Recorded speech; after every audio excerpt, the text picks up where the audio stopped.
Di pertemuan lalu, kita sudah belajar tentang sujud dengan 3 pendekatan. Perhatikan anjuran dari Al-Quran supaya belajarnya efektif dalam setiap ibadah itu satu, selalu akan ditemukan caranya. 2, ada bacaan atau doanya.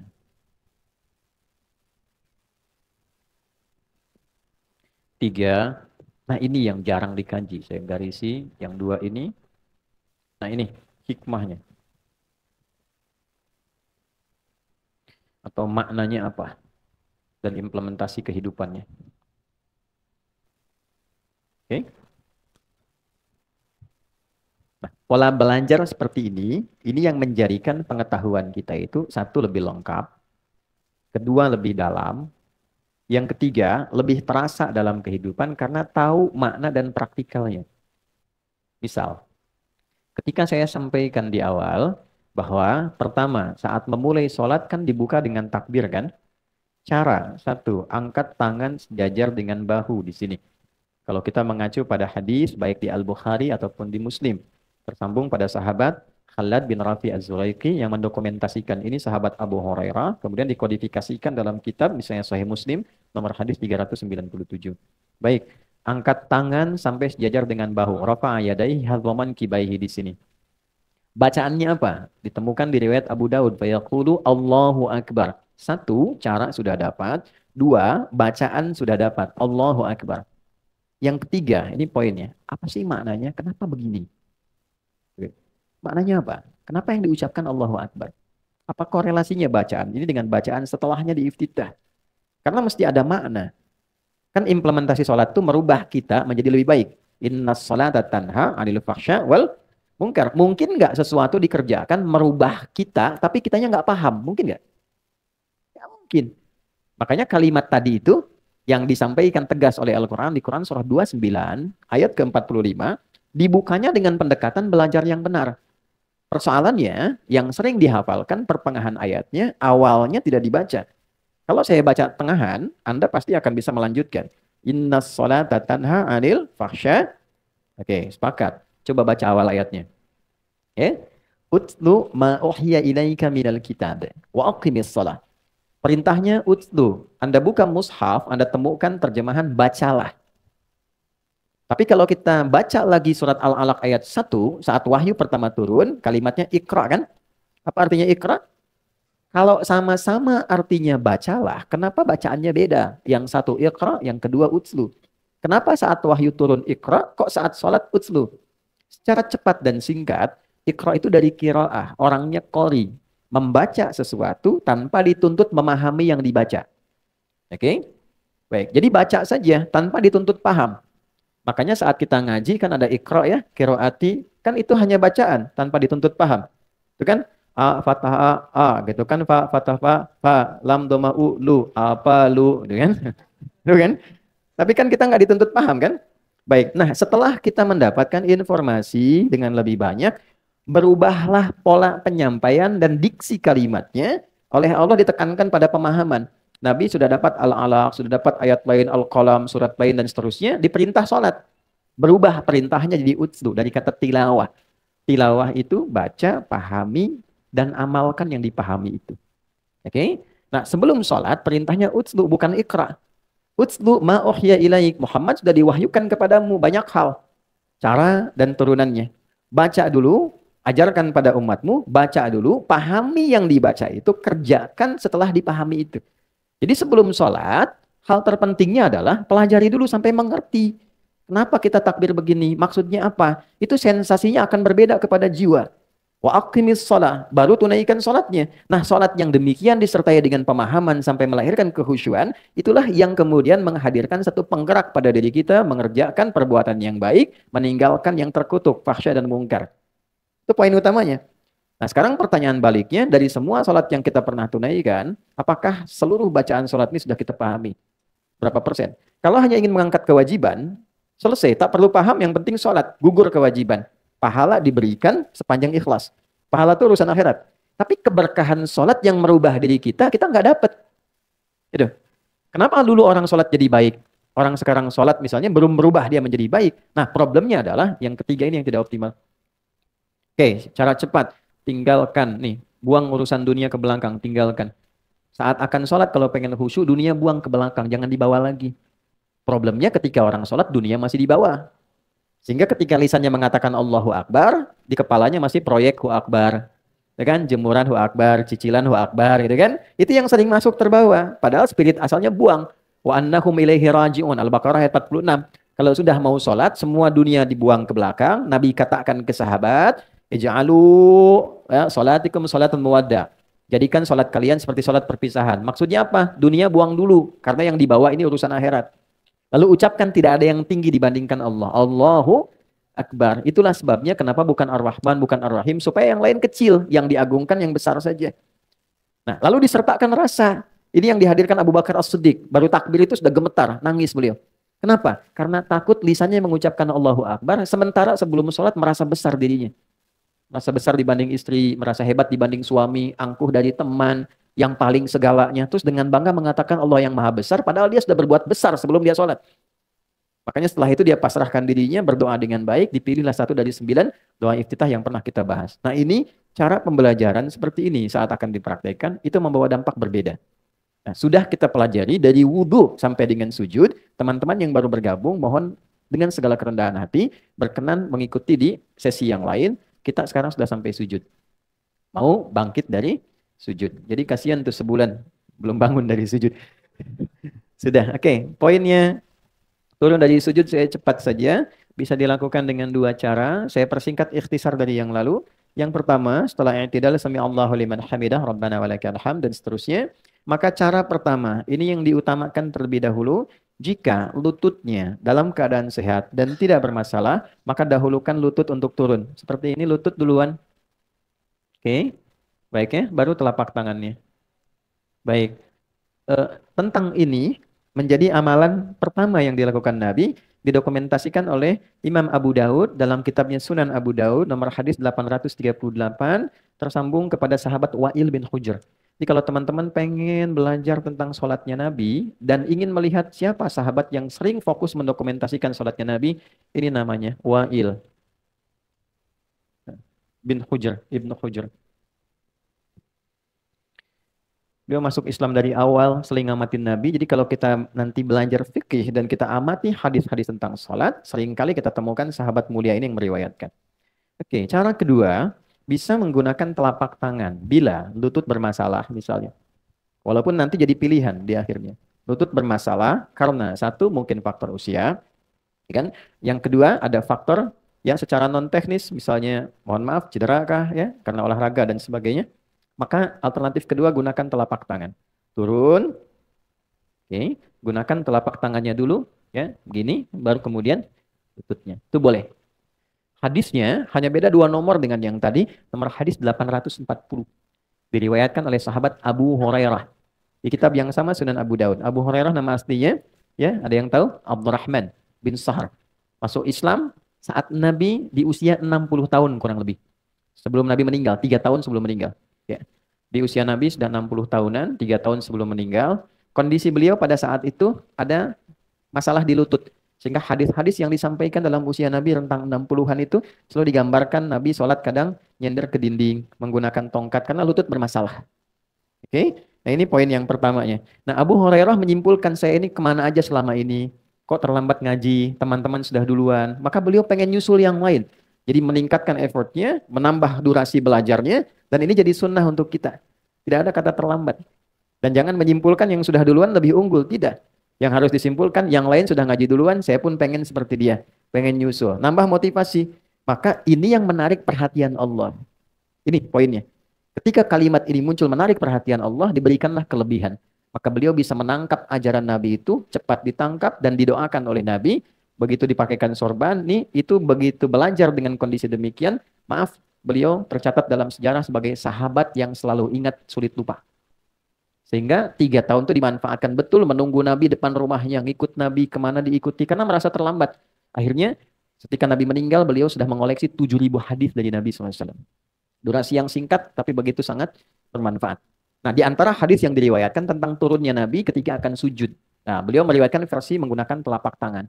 Kenapa? Karena kondisi Nabi tadi dalam kondisi senior, lutut bermasalah, lalu telapak tangan yang turun. Jadi kalau ada teman-teman ingin menggunakan lutut, hadisnya yang tadi dari Wa'il. Kalau menggunakan telapak tangan, hadisnya bersandar pada Abu Hurairah. Nah, dalam ilmu hadis ada namanya al-jam'u wa taufik. Cara mencari kesimpulan, jangan saling menyalahkan. Mana yang benar, lutut tepat telapak tangan, mana yang paling utama? Kumpulkan keduanya, ambil yang paling memudahkan untuk kita mengerjakan, karena itu pilihan yang membuat kita nyaman untuk melakukan. Jadi kalau Anda nyaman dengan lutut, silahkan dengan lutut. Kalau nyaman dengan telapak tangan, lakukan, tidak ada masalah. Dan jangan disimpulkan ketika ada yang pakai telapak tangan, tua. Misalnya, ya, jadi jangan simpulkan demikian. Yang salah yang pakai kepala duluan, belum apa-apa sudah bermasalah. Oke, sudah sujud, pastikan 7 anggota badan menempel sempurna dulu sebelum berdoa. Saya cepat highlight dengan cepat. 1, kening. Hadisnya dari Ibnu Abbas radhiyallahu taala anhuma, qala umirna an nasjuda ala sab'ati a'dhamin. Kami diperintah untuk bersujud dengan 7 anggota bagian tubuh. 1, kening. Saya sudah membahas persoalan tentang mukna, membahas persoalan juga tentang rambut. Silahkan cek di pertemuan lalu. Yang kedua, 2 telapak tangan. Oke, jadi 1 tambah 2, 3. Yang selanjutnya 2 lutut tambah 2, 5. Selanjutnya 2 kaki dengan jemarinya, 7. 1, 3, 5, 7. Oke, baik. Saat menyebutkan kening jabahah, Nabi telunjuknya menunjuk ke hidung begini. Dalam kondisi yang bersih, karpet dan sebagainya, nanti ukuran ini kening itu bisa disesuaikan dengan hidung. Jadi bisa menempel, tapi kalau kira-kira sedang di pantai atau naik ke gunung, kurang bersih dan sebagainya, maka nggak harus ditempelkan hidungnya. Karena yang paling pokok itu apanya? Keningnya. Baik, 7 ini, ingat baik-baik. Kemudian makin sujudak. Tempelkan dengan baik dulu. Jangan langsung berdoa. Ini baru turun belum nempel sudah doa. Subhanallah. Tidak. Tempelkan dengan nyaman, makin sujudah sampai merasakan sensasi yang enak nempelnya. Yang penting kening. Ingat ya. Karena itu jangan gunakan, sekali lagi, jangan gunakan alas sujud yang terlampau empuk sehingga tidak terasa pertemuan kening dengan tempat sujud. Ya, karena itu saya sering koreksi sejadah yang kalau kita sujud itu nggak rasa nempel, kayak ngambang. Jadi ibu kalau beli lihat sejadah, teman-teman, jangan lihat bagusnya. Lihat fungsinya. Sejadahnya memang bagus, tapi nempelnya kayak bantal. Begitu sujud nggak bangun-bangun gitu. Oke? Ya, ini tempatnya yang semakin tempat itu rata dan membuat nyaman ini untuk sujud tuh bagus. Tempelkan. Biasanya kalau yang belum terbiasa agak pusing awal-awal, setelah itu enak tuh. Karena darahnya kan dipompa tuh. Ya, ngalir ke otak, ngalir lagi dan ada titik pusat di sini. Ya, ada riset menunjukkan God spot-nya gitu di tengah ini. Lalu tangan sudah menyatu semua enak baru berdoa. Nah, di titik ini kemarin sudah kita bahas doa pembukanya, ya kan? Subhana rabbiyal a'la atau subhana rabbiyal a'la wa bihamdi, atau yang ketiga subhanakallahumma rabbana wa bihamdika Allahumma firli. Nah, di sini kita berhenti pertemuan lalu. Sekarang kita akan bahas bacaan itu plus hikmahnya. Caranya sudah, bacaannya sudah, tinggal hikmahnya apa, baru bangkit dari sujud untuk duduk di antara dua sujud. Saya punya waktu kurang lebih ada 30 menit ke depan, kita fokuskan dengan baik. Bismillah. Baik, kita mulai. Ini materinya cukup penting ya, tolong fokus, karena saking pentingnya dihapus aja susah tuh. Oke, 1 yuk kita mulai ya. Bismillah. Izinkan saya memulai dari sini. Kelihatan di situ? Ada ya? Ya. Ya. Subhana rabbiyal a'la. Mas Dimas tolong dinotis ya. Pertemuan berikutnya saya bawa materi PowerPoint ya. Supaya nanti bisa kelihatan. Kita sudah siapkan kok ada gambar, ada apa, jadi bisa lebih kelihatan. Ini yang kedua, ini 1. Yang kedua, depannya sama sampai sini. Ditambahkan wa bihamdi. Ya, subhana rabbiyal a'la wa bihamdi. Oke. Yang ketiga, ini agak lebih panjang tapi lebih dalam. Subhana nakallahumma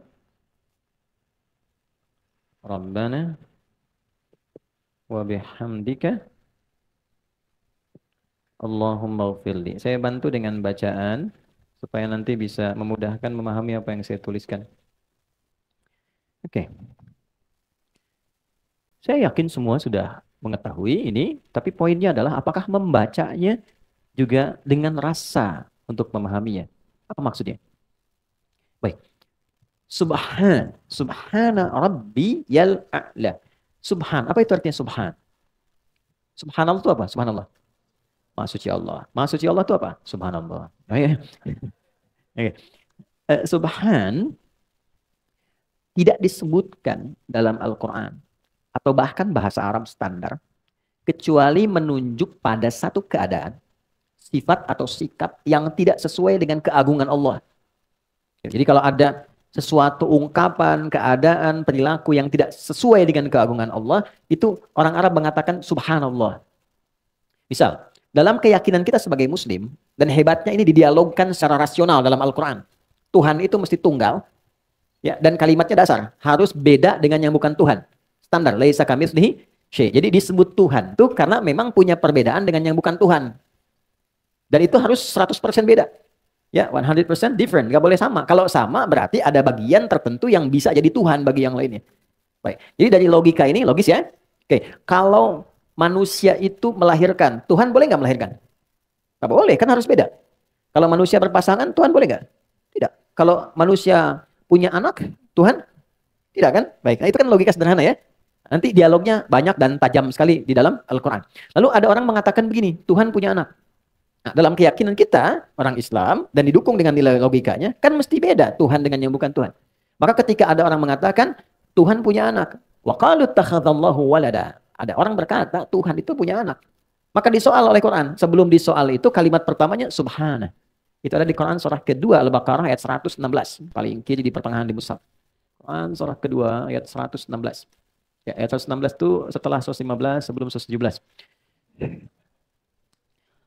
Qalu ittakhadallahu walada. Mereka berkata Tuhan itu punya anak. Kan? Nah, nanti hal pertama sebelum diungkap dan didialogkan secara rasional, itu kalimat pertamanya subhana. Oh, enggak tepat. Enggak mungkin Tuhan punya sifat yang sama dengan makhluk. Kalau punya sifat yang sama, nanti setiap makhluk dipertuhankan. Makanya dialognya nanti jadi panjang. Ya. Kenapa kok yang ini dipertuhankan, yang lain tidak? Oh, karena yang ini lahirnya tanpa ayah. Oh, Adam lebih hebat tanpa ayah, tanpa ibu. Kenapa enggak jadi Tuhan? Karena yang ini menghidupkan yang mati. Ibrahim lebih hebat. Menghidupkannya dicincang dulu. Terus dipisah di beberapa bukit. Dipanggil dengan kalimat yang sama. Dengan nama Allah nyatu lagi. Kenapa Ibrahim yang lebih hebat gak jadi Tuhan? Terus dicari sampai akalnya berpikir. Tapi setelah itu pun gak dipaksa. Lakum dinukum. Itulah indahnya Islam. La ikraha. Di Islam itu gak perlu dipaksa. Dijelaskan secara sempurna. Dan bertanggung jawab dengan penjelasan itu. Makanya kelembutan itu panjang di Islam itu. Ya. Dan pengetahuan itu jadi bagian paling dasar. Jadi kalau ada orang masuk Islam jadi kasar, itu pasti ada yang salah dengan keislamannya. Ya, suami itu sepanjang muslim, pasti akan lahir sifat-sifat kebaikan dalam dirinya. Nah, demikian istri juga sepanjang seorang muslimah, itu pasti akan lahir kelembutan dalam dirinya. Karena ajaran di Quran itu tidak ada nilai-nilai yang mengantarkan pada penyimpangan dari fitrah manusia. Balik ke sini.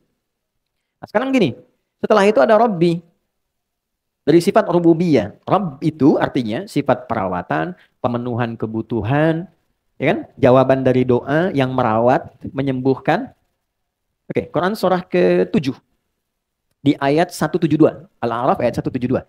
Perjanjian pertama kita dengan Allah sebelum terlahir itu menggunakan Rabb. Lihat kalimatnya. Wa idz akhadha rabbuka min bani adama min zuhurihim dzurriyyatahum wa asyhadahum ala anfusihim alastu bi rabbikum. Bukan alastu bi Allahikum bi rahmanikum, tapi Rabb. Ya. Terjemah enaknya begini. Apakah engkau bersedia komitmen menjadikan aku sebagai satu-satunya Tuhan yang dengan itu aku akan merawatmu, menyembuhkan engkau kalau sakit, memaafkan kalau salah, memenuhi seluruh kebutuhan hidupmu, mengampuni kalau berdosa, dan menerima ketika engkau kembali. Kalau ada tawaran begitu, kita menerima dengan syarat atau tanpa syarat? Pasti tanpa syarat. Mau nggak ikut saya? Kebutuhannya ditanggung. Kalau sakit saya bawa ke dokter. Kalau fasilitas saya penuhi semua, pengen apa saya berikan. Kalau salah saya maafkan, saya nggak marah.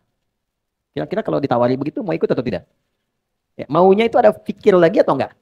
Tidak. Kalau berpikir lagi, pertimbangan kalimatnya umum. Naam. Tapi kalau kita terima tanpa syarat, bala. Bala. Makanya jawabannya bala. Cuma sekali ya, kalau 2 kali jadi makanan. Bala-bala. Bala syahidna. Ya, aku siap terima, aku bersyahadat. Makanya syahadat itu dilekatkan dengan sifat rububiyah ini. Yang merawat, memberikan perhatian, yang menyembuhkan, memaafkan, dan sebagainya. Jadi ditariknya ke saya, Robbi. Nah, disinilah kedalaman sujud. Saat sujud kita mengakui, ya Allah, Engkau yang merawat aku. Memberikan segala kebutuhanku. Memaafkan aku kalau salah. Membimbing aku ke jalan yang benar. Ngasih oksigen tanpa memberikan batasan. Semua Engkau berikan kepadaku. Tapi dalam keadaan demikian, aku masih melanggar ketentuanmu. Lisanku masih tajam. Tanganku bahkan sekarang mewakili lisanku. Menyakiti orang dengan tulisan. Mencela dengan lisan. Merendahkan orang lain. Kadang dipanggil sholat, aku nomor sekian kan. Padahal aku tahu yang memberikan rezeki Engkau. Yang memberikan kemudahan Engkau. Ya Allah, ya Tuhanku, aku tahu ini salah. Kan? Untuk itulah kita pasrahkan, dari berdiri kita rendahkan sepenuhnya. Yang bagian terhormat pada diri manusia langsung dijatuhkan ke bawah. Itu titik tertinggi itu. Jadi ketika seseorang itu bisa merendahkan bagian terhormatnya ke titik yang terendah, itu artinya pengakuan terdalam untuk pasrah dan berubah. Kalau sudah bisa tunduk betul. Makanya orang yang sering merendah, Allah pasti angkat. Nanti saya berikan hikmahnya di akhir. Ya. Tunduk rendah. Nah, ini sifat pengakuan. Jadi kalau sudah sujud, kita itu merendah dan mengaku banyak salah. Ini yang jarang terjadi. Yang terjadi mengejar sujudnya saja. Bahkan ada sujud dengan kebanggaan. Sujud. Ya? Pada dasarnya, ini konteksnya bukan dalam sujud syukur ya. Konteksnya dalam sujud kita merendah dalam ibadah. Jadi begitu turun, itu disertai dengan pengakuan. Selama ini saya salah. Rabbi, sementara Engkau yang merawatku ya Allah. Ya Tuhan yang merawatku, memberikan kebutuhan. Subhan, enggak tepat perilaku saya. Dipanggil menghadap lewat adzan masih sibuk dengan dunia. Kan? Padahal tahu dunia kan mau cari harta. Harta itu rizki. Terus kita simpulkan yang punya rizki Allah. Terus dipanggil sama Allah enggak datang, kan aneh. Ya kan? Anak kerja cari apa? Rizki. Yang punya rizki siapa? Allah. Sekarang Allah panggil pengen ngasih, Andanya malah lari. Bukan Anda, maaf. Orang lain gitu ya. Nggak masuk akal juga kan?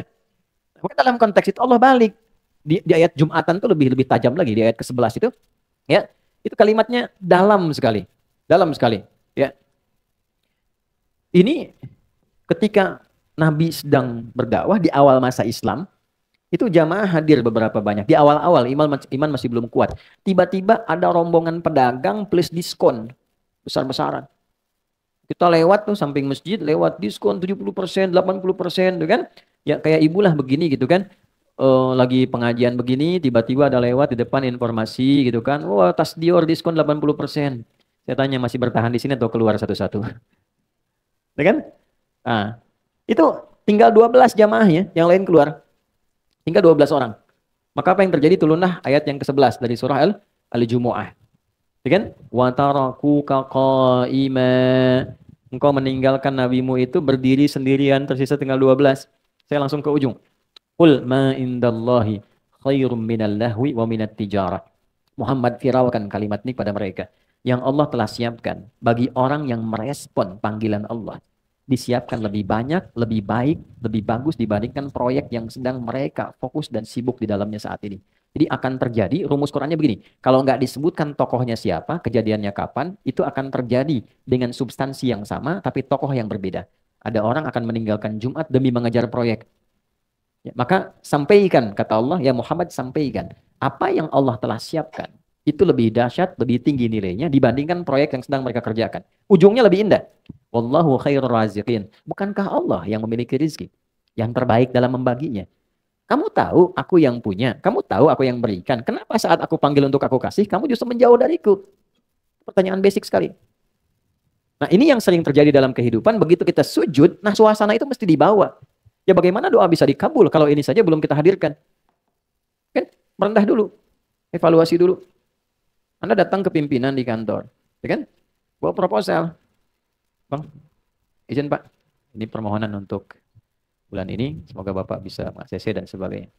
Yang kedua, izin Pak, mohon arahan, mohon evaluasi, barangkali yang kemarin ada kekurangan-kekurangan, saya mohon diberi petunjuk, yang salah-salah, barangkali mohon diarahkan supaya saya bisa perbaiki, meningkatkan kinerja, supaya lebih baik Pak.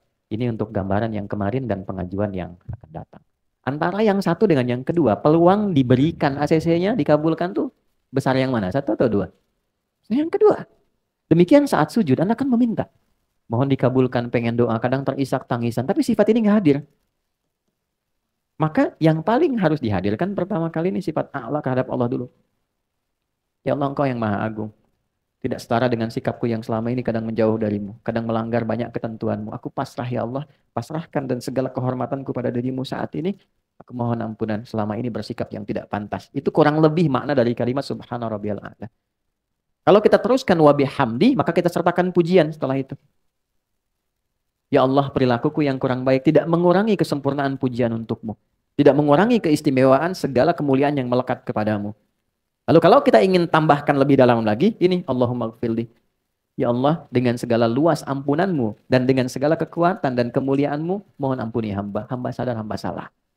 Itu kalau kalimat itu keluar, mengaku saya salah. Itu mahal. Coba suami, kalau ada masalah sama istri, mahal sekali kalimat, ya bun, saya salah. Itu mahal. Mahal ya? Mahal banget tuh. Ya, ya. Pokoknya kadang ada satu psikologi di hadis itu menarik sekali bagi perempuan itu. Ya, dia tuh tidak peduli betapapun ya Anda benar, tapi hanya ingin mendengar bahwa ya dia tidak salah gitu. Dalam Nabi itu datang dalam satu kondisi sudah sibuk apa ke rumah, itu Sayyidah Aisyah curhat. Ada ulama yang menghitung curhatnya itu kalau dihitung sampai 2 jam. Ada yang menghitung lebih daripada itu. Tapi yang paling menarik, Nabi nggak motong. Itu menarik sekali. Nabi loh nggak motong. Dibiarin aja. Cerita, kan? Sudah selesai. Alhamdulillah. Sayang, semoga Allah berikan begini, begini, begini. Selesai. Ya kan? Itu sesuatu yang dalam sekali. Ini kan saya lihat wajah-wajahnya yang mantan kajian kemarin ya. Apa? Ada Robiah Kem ya. Kemarin saya lihat beberapa tuh. Nah, ada beberapa. Gini, kenapa terlalu banyak drama di rumah tangga itu?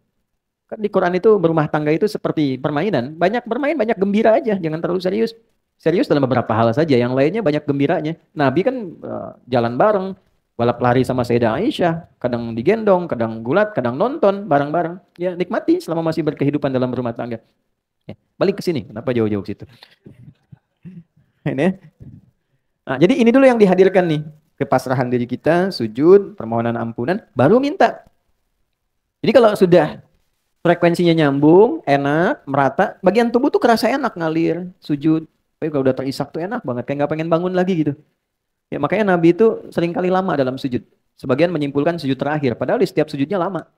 Kenapa paling akhir lebih lama daripada yang sebelumnya? Karena kerinduannya kepada Allah itu memuncak dan terpenuhi dalam keadaan sholat. Kalau sudah selesai sholatnya nggak tersambung lagi kan? Nggak tersambung tuh dalam arti secara langsung fokus, tidak ada dengan umat gitu.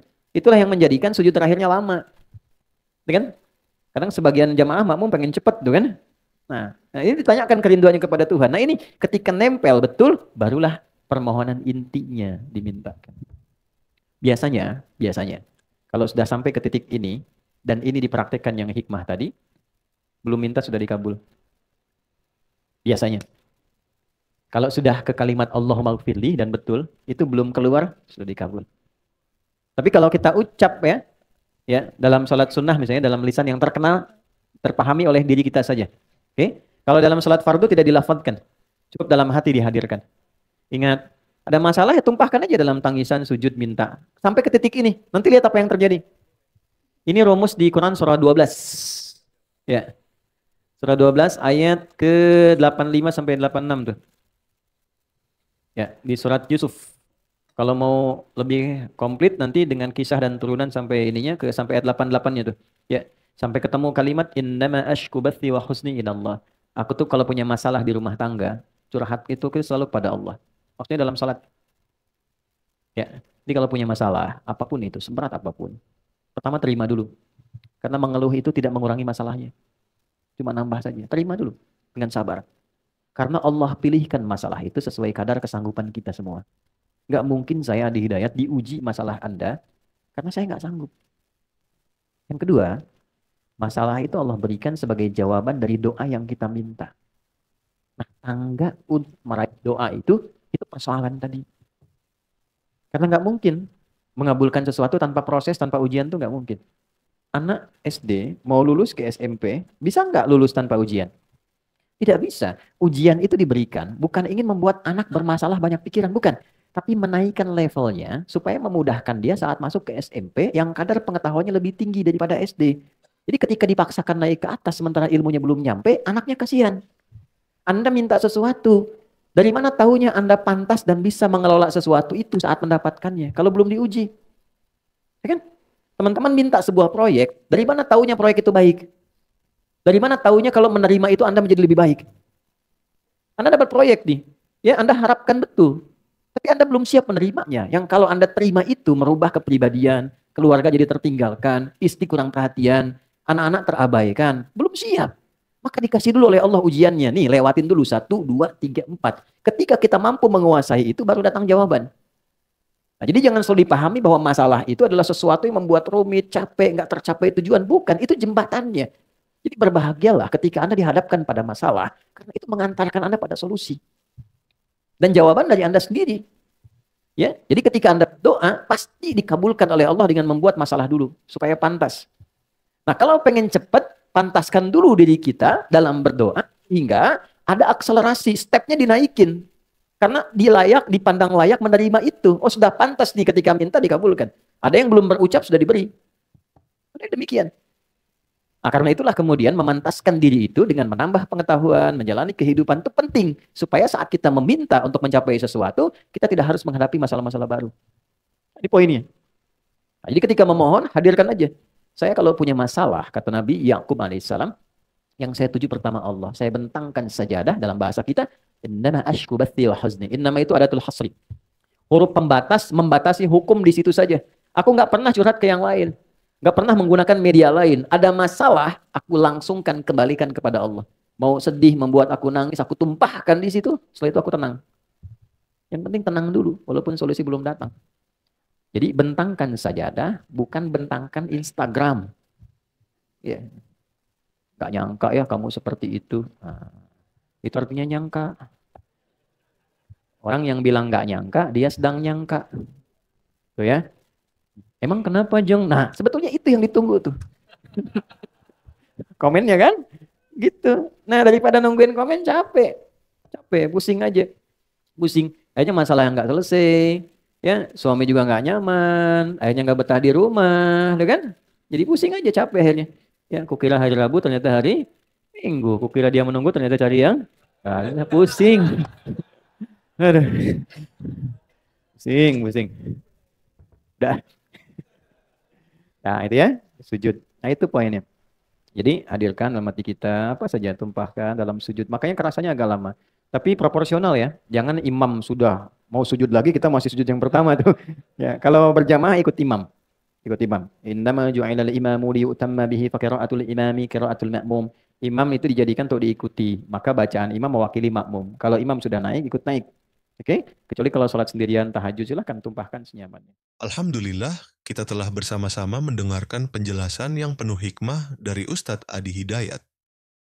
Beliau mengingatkan kita bahwa dalam beribadah, khususnya sholat, kita tidak hanya diajarkan gerakan dan bacaan semata, tetapi juga makna yang dalam di balik setiap rukun dan doa yang kita panjatkan.